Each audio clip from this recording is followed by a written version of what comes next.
Adoração da Eucaristia. Contém o alimento eucarístico, como todos sabem, verdadeira, real e substancialmente o corpo e o sangue, junto com a alma e a divindade de nosso Senhor Jesus Cristo. Não é de admirar, pois, se a Igreja, desde as origens, adorou o corpo de Cristo sob as espécies eucarísticas, como se vê dos ritos mesmos do augusto sacrifício, com os quais se prescreve aos sagrados ministros que adorem o Santíssimo Sacramento, com genuflexões e inclinações profundas. Os sagrados concílios ensinam que, desde o início de sua vida, foi transmitido à Igreja que se deve honrar, com uma única adoração, o Verbo de Deus encarnado e a sua própria carne. E Santo Agostinho afirma: ninguém come esta carne sem tê-la primeiro adorado, acrescentando que não só não pecamos adorando, antes pecamos não adorando. Desses princípios doutrinários nasceu e se foi pouco a pouco desenvolvendo o culto eucarístico da adoração, distinto do santo sacrifício.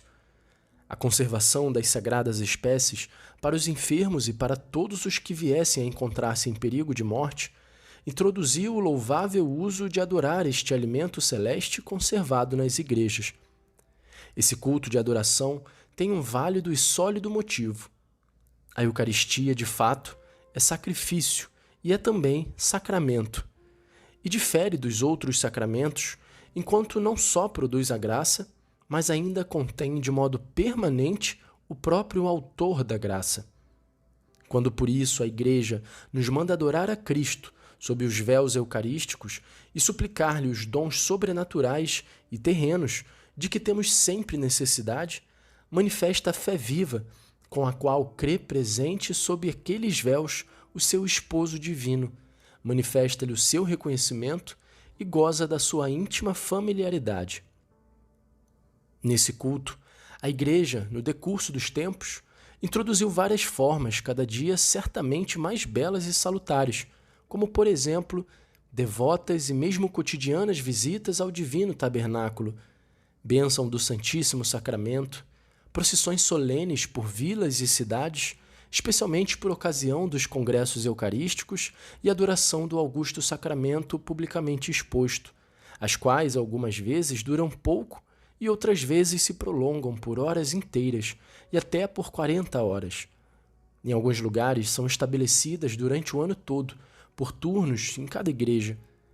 Em outros lugares, se continuam de dia e de noite ao cuidado de comunidades religiosas e nelas frequentemente tomam parte também os fiéis.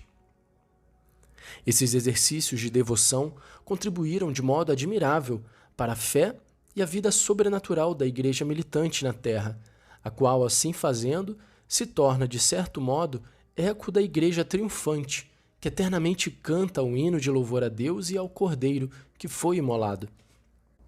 Por isso a Igreja não só aprovou, mas fez seus e confirmou com a sua autoridade estes exercícios devotos propagados em toda parte no correr dos séculos. Eles fluem do espírito da sagrada liturgia e, por isso, desde que sejam cumpridos com o decoro,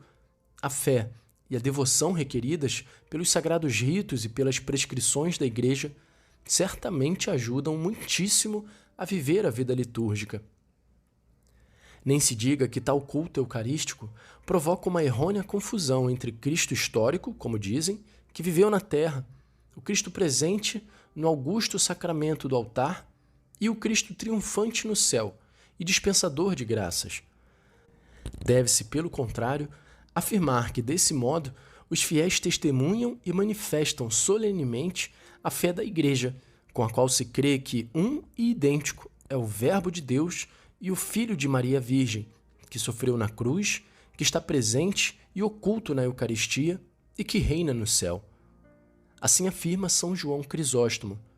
quando vês a ti apresentado o corpo de Cristo, dize a ti mesmo: por este corpo não sou mais terra e pó, não mais escravo, porém livre. Por isso espero alcançar o céu e os bens que aí se encontram, a vida imortal, a herança dos anjos, a companhia de Cristo. Este corpo transpassado pelos cravos, dilacerado pelos açoites, não foi presa da morte. Este é aquele corpo que foi ensanguentado, transpassado pela lança, do qual brotaram duas fontes salutares, uma de sangue, outra de água. Este corpo foi-nos dado para o possuir e para o comer, e isso foi consequência de intenso amor.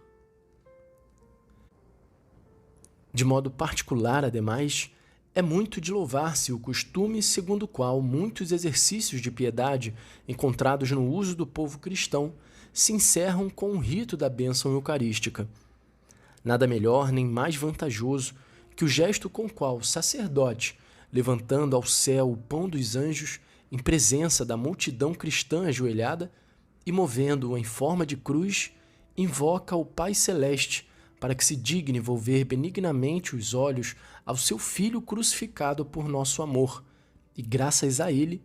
que quis ser nosso Redentor e irmão, difunda por sua intervenção os seus dons celestes sobre os remidos pelo sangue imaculado do Cordeiro. Procurai, pois, veneráveis irmãos, com a vossa habitual e grande diligência, que os templos edificados pela fé e pela piedade das gerações cristãs no decurso dos séculos, como um perene hino de glória a Deus onipotente e como digna habitação de nosso Redentor, oculto sob as espécies eucarísticas, sejam o mais possível aberto aos sempre mais numerosos fiéis, para que eles, recolhidos aos pés de nosso Salvador, ouçam o seu dulcíssimo convite: vinde a mim, vós todos que estáis atribulados e oprimidos, e eu vos aliviarei. Os templos sejam, em verdade, a casa de Deus, na qual quem entra para pedir favores se alegre de tudo conseguir e alcance a consolação celeste. Somente assim poderá acontecer que toda a família humana se pacifique na ordem e, com inteligência e coração concordes, cante o hino da esperança e do amor. Bom pastor, pão verdadeiro, ó Jesus, compadece-te de nós, apacenta-nos, guarda-nos, faze-nos contemplar a felicidade na terra dos vivos.